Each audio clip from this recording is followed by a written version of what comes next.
Komandan elit tentara Israel dilaporkan tewas saat sebuah bangunan yang dipasangi bom oleh militan Hamas runtuh.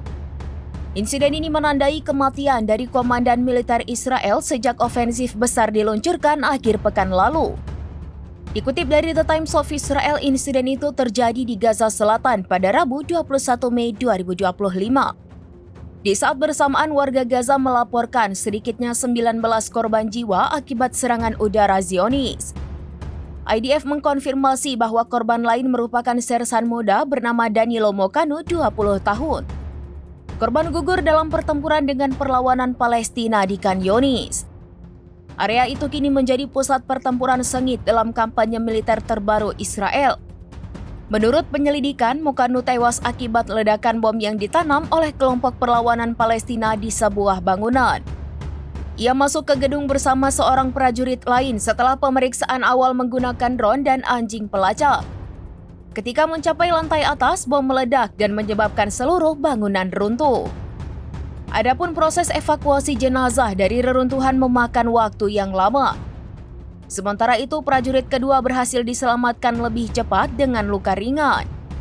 Dikabarkan serangan udara dan baku tembak Israel dan perlawanan Palestina kian memanas.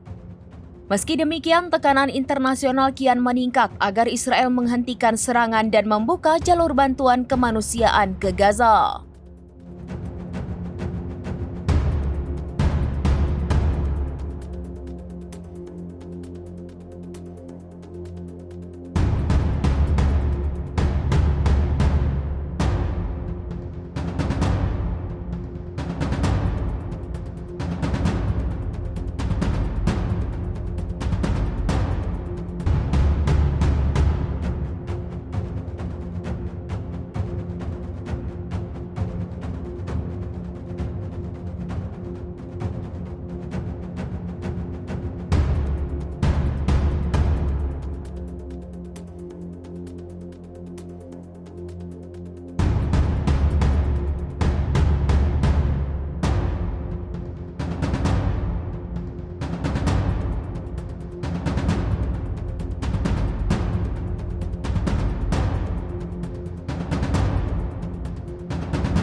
Download Tribun X sekarang, menghadirkan lokal menjadi Indonesia.